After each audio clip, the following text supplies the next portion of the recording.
Cashflow Diary Podcast, episode 354. Welcome to yet another exciting episode of the Cashflow Diary Podcast, the podcast that teaches you insider tips, tactics, and strategies for creating leverage streams of cash flow into your life. Learn from top-performing entrepreneurs, business owners, investors, and thought leaders from across the globe as they share their secrets to success. Like what you learn on this and other Cashflow Diary podcast episodes? Go to learninvestingnow.com and sign up to receive powerful tips and information that will help you succeed as an entrepreneur and investor. Now, here's your host, investor, entrepreneur, business owner, educator, speaker, author, and master facilitator of Robert Kiyosaki's cash flow game, Jay Massey.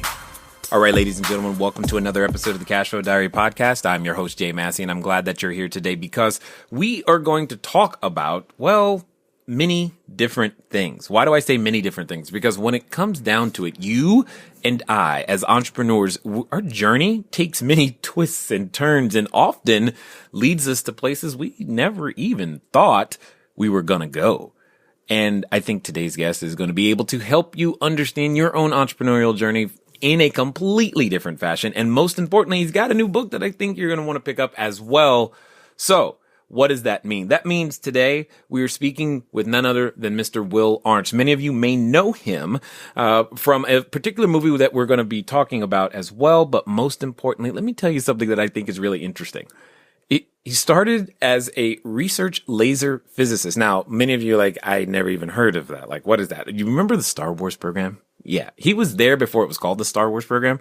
And then there's a automated job control system called AutoSys. You're like, yeah, we're talking to the guy who wrote it. And then more importantly, where I remember the first thing is, what the bleep do we know? Do you remember that movie? Well, we're talking to the guy, and now he's got a book, the not so little Book of Surprises. I'm pretty excited to hear this eclectic, collection, if you will, of experience. And I think you and I are going to have a lot to learn. So make sure that you are ready. Pull out that pen, that paper, or that iPad to take some notes and listen to Mr. William Arntz. Will, you there? I am here. How are you, sir? Very good. And, I got all excited. That was a great intro. I got all excited. I'm like, I'm going to take notes too. This sounds like this will be a good interview. And I kind of forgot for a moment it was me. I totally understood. What I think is interesting is your journey is not a straight line, sir. No. That is not a straight line. So now, this being the first time that you are here, I have to ask you the same question that I ask everybody the first time that they're here. Are you ready? I hope so. All right. So I tend to look at today's entrepreneurs a lot like yesterday's superheroes. Batman, Robin, Wonder Woman, the Fantastic Four. I don't know. The point is, I think entrepreneurs and superheroes have a ton of things in common. For example, as an entrepreneur, occasionally we get dressed up, or we at least imagine ourselves wearing capes and tights and saving our customers and using our special skills and abilities. But also, like superheroes, entrepreneurs have a beginning. I mean, if you think about Spider-Man, before he was, Spider-Man, he was just Peter Parker going to school, taking some photos, and, trying to get good grades. That's pretty much it. So before he became Spider-Man, he gets bit by the spider, something happens to him, and he has to now choose to use his newfound ability for good or for evil. Like I said, he was just a regular college student. He has an origin story. So my question to you, sir, is before the movies, before AutoSys, before the research laser physicist, that by the way, that's just amazing in my head. It's like, wow, that's really smart. That's not me, but way to go. Before all of those things, my question to you is, who is William Arntz? Aha. Yeah, that's sort of the beginning question and the end question.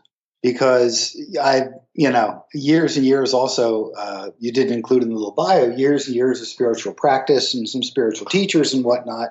In the end, they always say, well, ultimately, the whole quest is, who am I? Who are you? Who really is underneath all the accolades and the successes and failures? Who really is that? And let me just say, I'm still chewing that one over.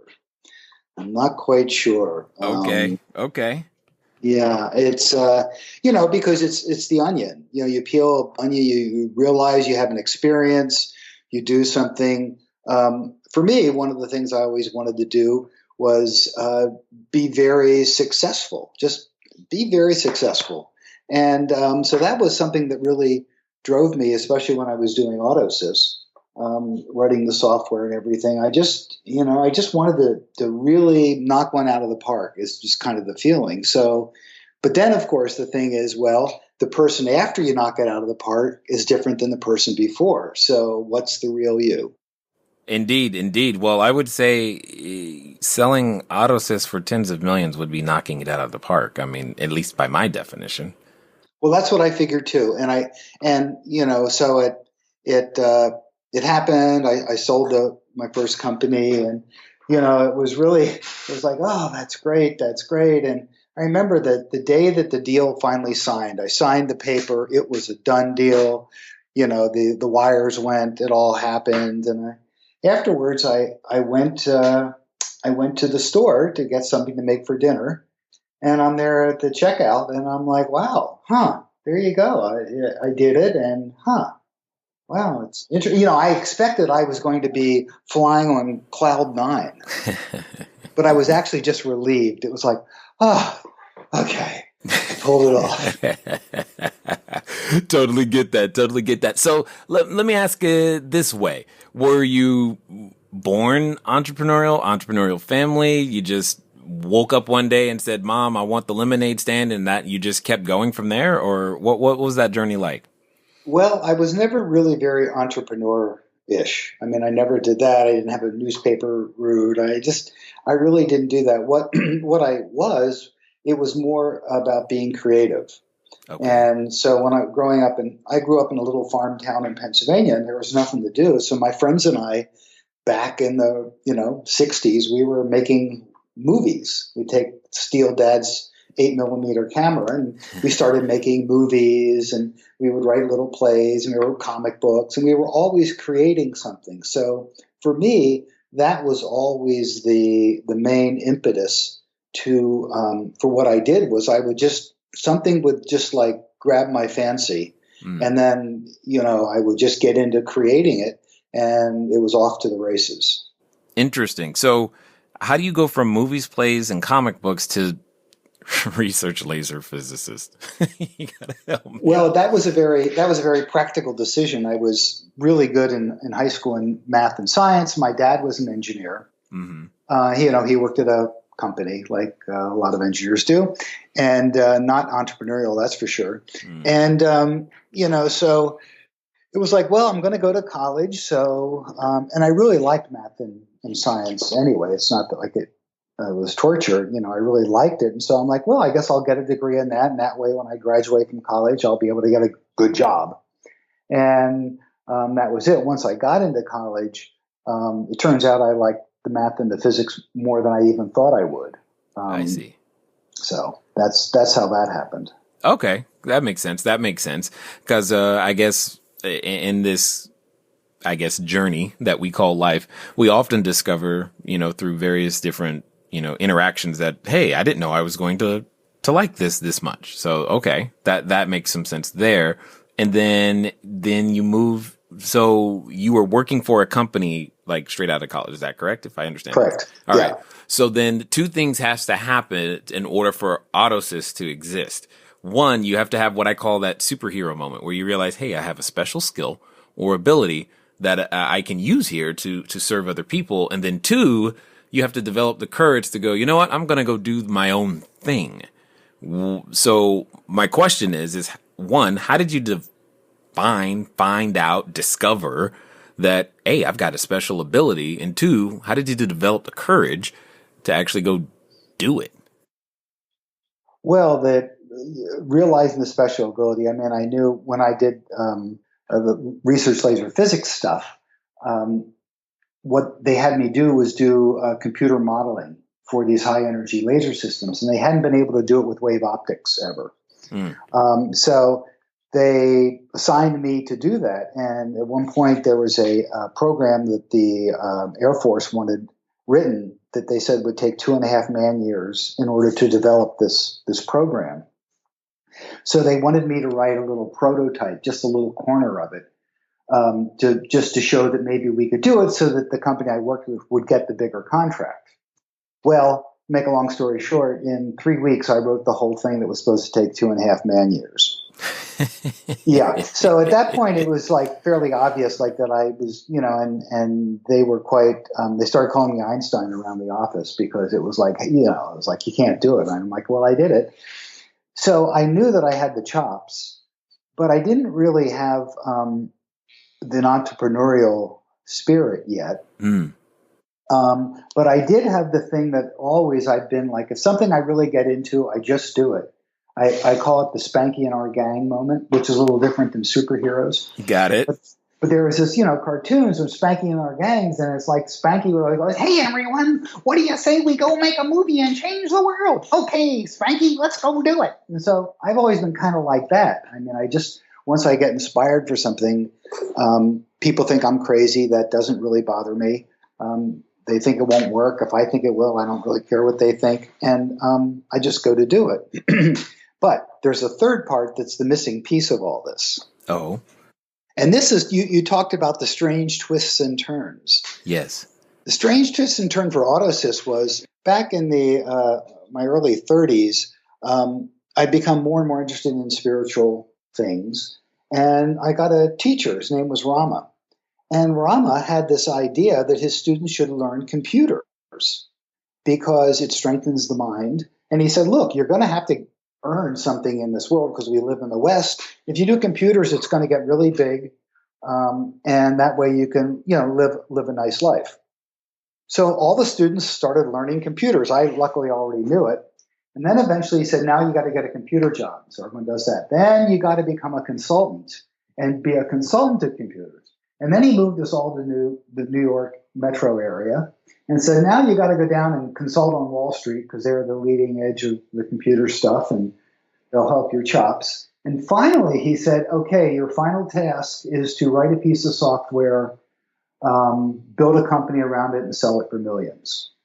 So the entrepreneurial spirit came more as a kick in the butt, you could say, or it was the spiritual task. And I've been studying with this teacher for 10 years. And this was the task. And so I'm like, okay, well, I'm going to go do it. At that point, so I was in a milieu where all the students are like talking about doing their companies and that sort of thing. And I started thinking about it. And then what kind of was the final kicker was I decided I wanted to escape what I called the gravitational pull of money. Mm. When you're in a rocket, if you get out of the atmosphere, you get enough speed, you can circle the planet forever, and it takes no energy. I wanted to earn enough money so that I could just live off of the interest forever. And I would never have to worry about money or work again. And that was really a driving thing because I didn't really like, I liked working, but I didn't like going into work. And quite honestly, with having my own company, you're dealing with customers and that can be trying. So it's like, I just want to be free of all that. And so that was really the final booster that lit my sails, and off I went to do AutoSys. Interesting. So you're saying it was basically a homework assignment. It was a homework, a spiritual homework assignment. I like it. I like it. Yeah. Okay. So this actually brings up something I think is interesting and that probably doesn't get talked about enough. And I think you would be perfect is there is a spiritual side to running a business and nearly everything that we do for that matter. But that journey, or to be able to develop that side and running a business, most people would view that as that those two things are at odds with one another. Yet I'm going to make the assumption that you found a way to reconcile both of those, that there's a way to you can do good and do well all at the same time. Yes. Yes. And, part of that is you want to, like my AutoSys was an automation system for computers. And people were trying to do a lot of stuff sort of by hand coding stuff, and it would always break and everything. So the idea was if you do a really, great piece of software, you're actually going to be helping people do their job. So really that was part of, on the one side, from the customer and sort of the ethical side, it's like you're bringing value. You have to bring value. And you don't want to do what they used to call vaporware, where, you have these products that say they do all this sort of stuff and it doesn't do anything. So the idea is you really want to make a quality product that helps people.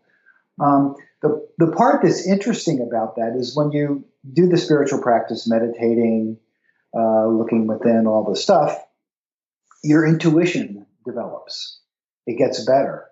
And so like our teacher would say, you're a nobody, you're trying to get in touch with someone at a company, and you call and you get the secretary, you call, you get the secretary, you're never going to get through to this guy. Said, you just wait for the moment, and a moment will come when you're going to go, I got a call right now. And you call, and the secretary just went out to get a drink of coffee, and the guy picks up the phone. Right. And sure enough, that happened quite a bit. And at first it didn't, but then I started focusing on that and doing that. So, there was a way in which, you're using, now you talk about superheroes, someone would say, oh, that's a superhero type. If you look at X-Men, that's a sort of an X-Men thing, right? Right. Just know when the right moment is to call, and boom, there you have it. So, it was also a very interesting way of reconciling that. So, got it. That. Yeah, no, totally understood. That makes sense. Now, from AutoSys, did you go back to, Rama and say, hey, okay, I did that. What's next? And he said, hey, why don't you do a movie? Or where did that desire was that back to the, what you would do when you were little, like, hey, I want to make a movie now? Was that the inspiration? Not exactly. Well, first off, when I sold AutoSys, I realized I sold the goose that laid the golden egg. Yeah. I did okay, but the product to date has generated $2 billion worth of revenues. Wow. So, I sold the goose that laid the golden egg. So that pissed me off. And then I did a second software company. It was kind of a follow-along product. Mm-hmm. And that one, because now I had, once you go down the path, I didn't know much about business the first time around. The second time I did. So that company I had sold in less than a year after I started it. Nice. And then after that, then I'm like, okay, now I'm done. Now I'm really, I'm orbiting the earth. Money's not going to pull me back down. I left the study with Rama and ended up going to Ramtha School of Enlightenment. Ramtha was the teacher, and Ramtha is this being that was channeled by this woman. And I went out there, not with the idea of making movies or anything, but I just went out there, and then a guy that I knew made a documentary about Ramtha, and I saw the documentary and I thought, that's not very good. It was too much of like an infomercial. It was too much of the devotee. Here's the wonderful teacher, and I thought, I could, and I had some money laying around from my company. So I said, I'm just going to make I always wanted to make movies. Why don't I make a little documentary about the sort of stuff that we were learning at the school? A lot of it is in What the Bleep. It's like quantum physics, how that ties in. And that, of course, was one of my earlier interests. So I started off just thinking I'm going to make a dinky little documentary. And again, here comes Spanky and our gang. I get more and more inspired. Let's make it better. Oh, let's put in animation. And, 3 years later, I had What the Bleep. So it was, in that case, what sort of moved me on was I would tell friends who weren't really doing the spiritual thing about some of the ideas in it, and everyone was fascinated. And I realized there was a huge audience out there that was really looking for this information. And that was kind of what pulled me along, was the fact that there were these people who just would find this so interesting that was one thing that pulled me on. Another thing was, at that time, if you told people you were meditating and doing that stuff, they kind of looked at you like you were crazy or you were going to drink the Kool-Aid or something. And so I wanted to show people that when you're on the path, it's not just like, spaceball woo-woo stuff. You have to use your mind. You have to examine. You have to think about things. You have to question things. And so I wanted to bring that forward, and all that combined for What the Bleep. Indeed. Now, what I like about the way you just said that is that I'm just going to make a quote unquote little documentary, a little film. And that little film is over 100 million people have seen it? Something like that. Yeah. Yeah. Okay. Was that was not by design then? No, I mean, I started off, I had a budget of $50,000 to make this movie. And by the time I was done, it cost me $6 million. So, I just kind of got, once more, I got inspired and kind of carried away. And I had the feeling, look, I have a shot here to maybe really do something. So I'm not going to, as they say, pull the punch. I'm going to give it my all. I'm hoping that if nothing else you gain from this, that it really doesn't matter who you are, where you're from, what you've done. If you have received the inspiration to actually go make something happen, please just go do it, whatever it is. Become better at taking inspiration and letting it answer yes and just move forward. In fact, that's something we've recently done in the whole space of short-term rentals. What do I mean? I mean, figuring out how to use sites like TripAdvisor, Expedia, Booking.com, Airbnb, etc. to the advantage for your own real estate and real estate portfolio. How can you build a business using these marketing strategies? Well, what's interesting is that we're going to start showing you guys how to do exactly that. If you want to know more information, go over to cashflowdiary.com/coming soon. Again, that's cashflowdiary.com/coming soon. Last time, cashflowdiary.com/coming soon. I think you're going to enjoy the training that we are about to put down. With that being said, let's get back to Will. Now, I get that. So, are we going to see another movie? Well, and not inspired anyway to do that again? I did make another movie. Okay. This one was not that successful. This movie is called Ghetto Physics. Did you say ghetto physics? I said Ghetto Physics. This is awesome. And the subtitle from this was, "Will the real pimps and hoes please stand up?" Okay. This is good. Okay. Yeah. All right. That yeah, one. you didn't see that one coming, did you? No, I did not. I would have not seen that coming for quite some time. Yeah. And what happened was, this guy saw What the Bleep, and he was an African American. He grew up in South LA, and he had come up with this idea, this concept. Will the real pimps and hoes please stand up?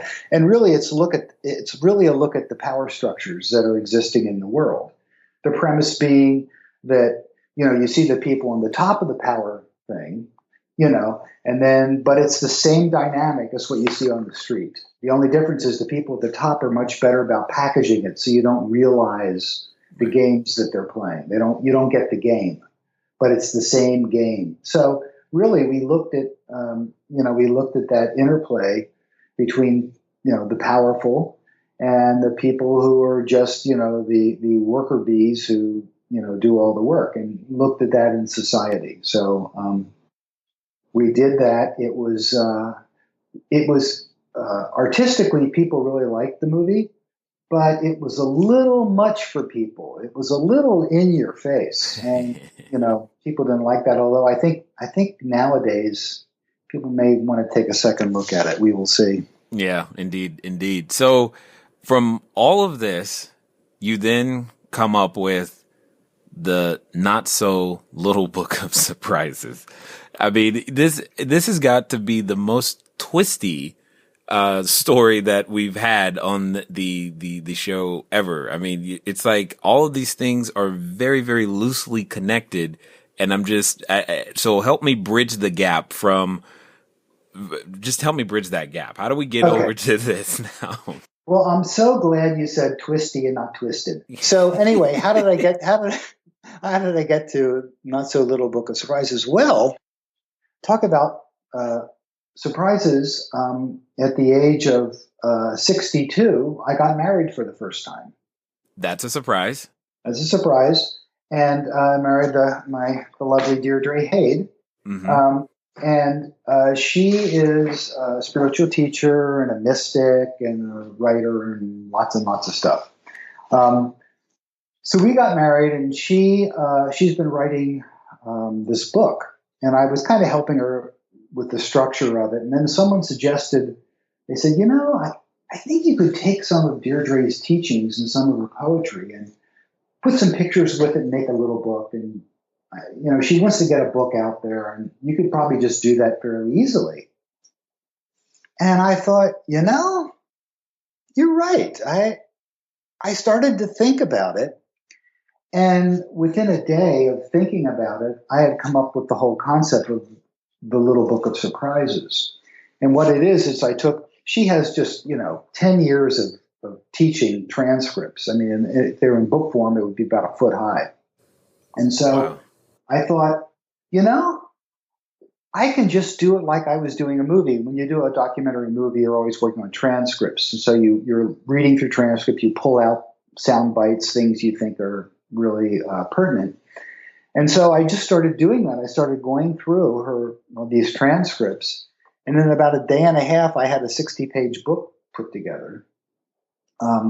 She had a friend who was a photographer. She said, why don't you see if he has any pictures? So I go to his website. He has 3,000 pictures laying around. And this guy, his name is Andre Balog, is such an artist. He had all these amazing pictures that he didn't know what to do with. Because talk about entrepreneurship, he's not an entrepreneur. Right. He's an artist. Right. Beautiful, gorgeous pictures. He wins awards all the time. And no one ever, they don't really go anywhere. Right. He was also a concert violinist who apparently did his first concert in public at the age of 4. Wow. Yeah. So he's really an artist. And so within, a month, I had a 60-page prototype, I called it, put together of this book. And 2 months later, I had the book done.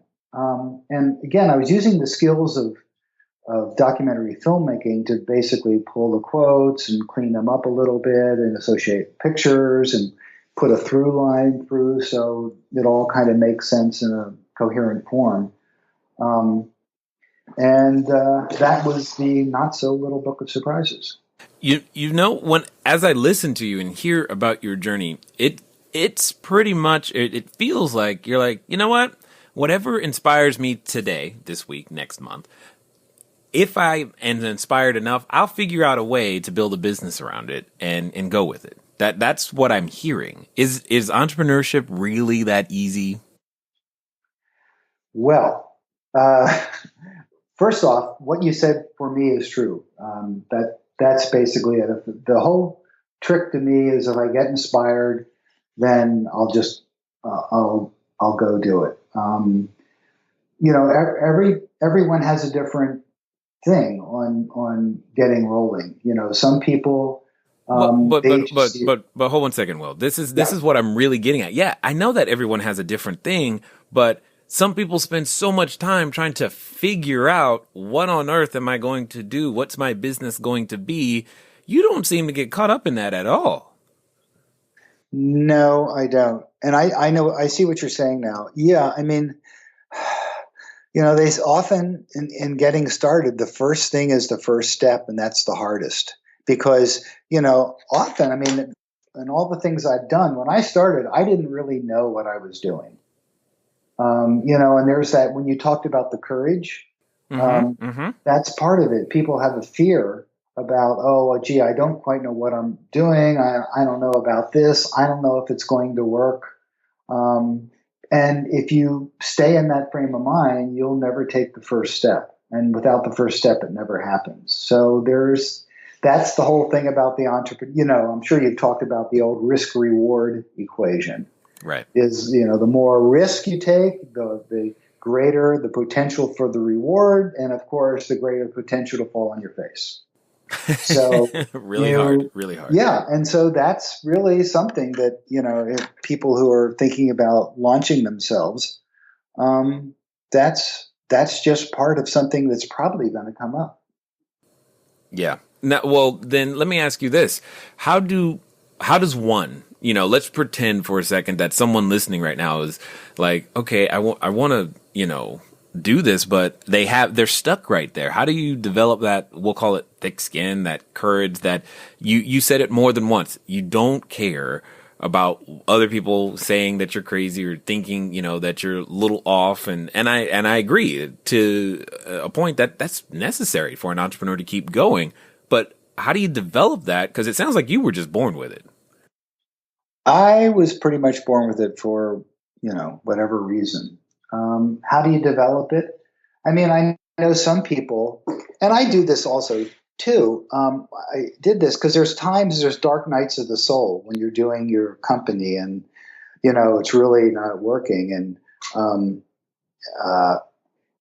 And there's all these stories. There's like the story of Colonel Sanders, Mr. Kentucky Fried Chicken.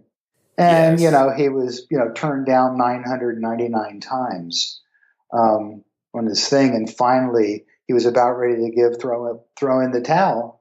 And someone said, well, I think we're going to give your little Kentucky Fried Chicken thing a try. I'm friends with Jack Canfield, and he wrote the Chicken Soup for the Soul books.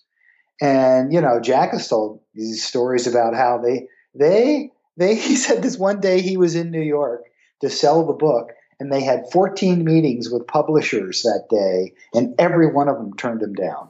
Nice. Every one of them turned him down. And I think that the Chicken Soup for the Soul books is the second most published book to the Bible now. So there are these stories about how the thing is, if you're doing something new, something really unique, the establishment is probably not going to jump on it right away. I had a company when I did AutoSys that I contacted. They were a bigger software company, see about them reselling it. And they said, why did you do that? No one in this technology will ever use that product. And 2 years later, they were trying to buy my company. Right. So you have to realize, and that's one thing I think is really important. I ran into this with the new book, the little not so little book of surprises, because it's like a coffee table book, and it's like, well, is it a gift book? Well, it's kind of a gift book, but it's also a book of spiritual wisdom, and it's a book of poetry. So no one knows where to classify it. Anything new, you can't ever put it in a convenient bucket. So trying to classify it, and the salespeople for it don't know what to do with it. Because what's it like? Well, it's not really like anything. Well, we don't know how to sell it.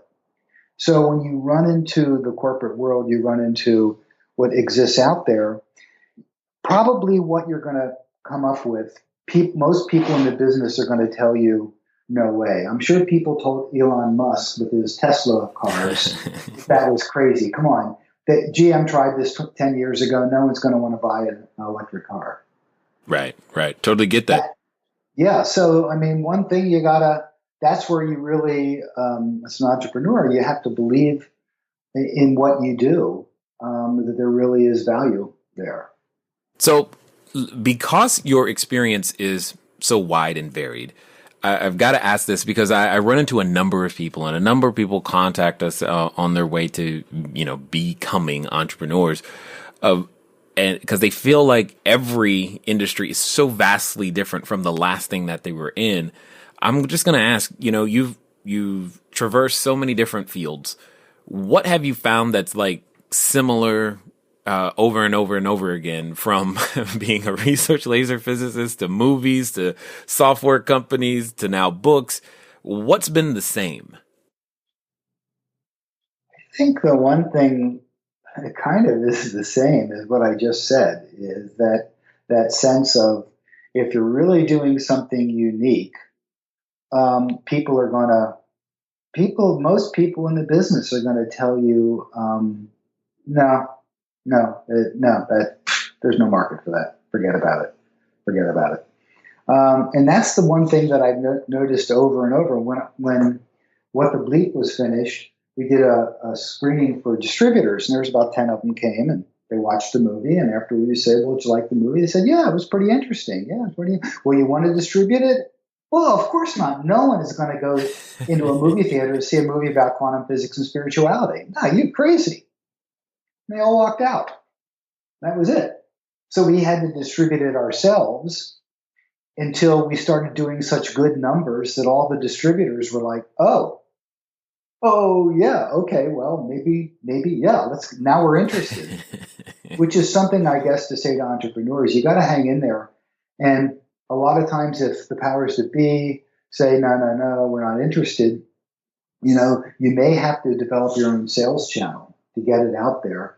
And once you start doing numbers, nothing, gets success like success. Once they start seeing numbers, then they're happy to jump on the bandwagon. But my experience has been that that just, unless you have that push, unless you can show value, ain't gonna fly. Yep, totally understood. Now, with all that you've said here, I know there's a number of people who have listened and they just want more of what you were talking about. Maybe even pick up a copy of the not so little book of surprises. What's going to be the best way for them to connect with you and or find out more about what you guys are doing, or even pick up a copy of the book? Well, we have a website now, bookofsurprises.com. So that's probably the place to go. And there's, social media and all that kind of stuff there to connect. There's sort of a fun little flip book I put together. It's an electronic ebook that actually has some videos embedded in, so you get a sense of the book. And that's really the best way to do it. Yeah. Okay. I would say the book isn't really, you're not going to pick up this book necessarily and say, okay, I'm going to go, climb that mountain. But it is a book of understanding yourself more. But this goes back to my software project with the spiritual teacher. There is something when you evolve, when you look at yourself, when you examine yourself, you go through these basic spiritual practices, you really, you become much more aware of what's going on. And let me tell you, ideas and solutions to unsurmountable problems happen more once your mind is clear, once you get to know yourself better. Yeah, I totally get that. Now, as we wind down here, I've got a final question for you because I think your answer is going to be like perfect for a number of people. So let's pretend for a moment that someone is listening who is what I would say they're on the edge, they're on the precipice, they're thinking, you know what, I want to do this entrepreneurial thing. In fact, let's just say that they're standing in front of the superhero outfit store, ready to pick out their cape and tights, ready to jump in. However, in the back of their mind, they have that voice. And I know you know that voice. You've talked about it a lot. I know you've dealt with it. And for them, it's that voice that comes up anytime we think we're going to go do something great, or we declare an intention that this is the direction I'm going to go. And it comes up to remind us of, who we're not and how we haven't. And for some people, they're even related to that voice. So my question to you is, let's say that this person that's listening is actually going to follow through. They're going to do exactly what you suggest. What would you suggest that they do? Meaning they're going to do it in the next 24 to 48 hours. What would you suggest that they do? I would say do a little time traveling. Time traveling? Time traveling. Think of who you are 5 years from now. And you're looking back on this moment. Do you want to have the regret that you didn't follow your dream, follow your passion? And 5 years from now, do you want to be sitting around some night with friends and going, oh, gee, I really wish I had done this. Or I really, I had that idea 5 years ago. And then 2 years ago, they came out with that product and and I had it much earlier, but gee, I didn't. I mean, do you really want to be sitting on the porch thinking about that you pulled the plug on your dream when you knew you had something? That's what I would say. And that's what I did say.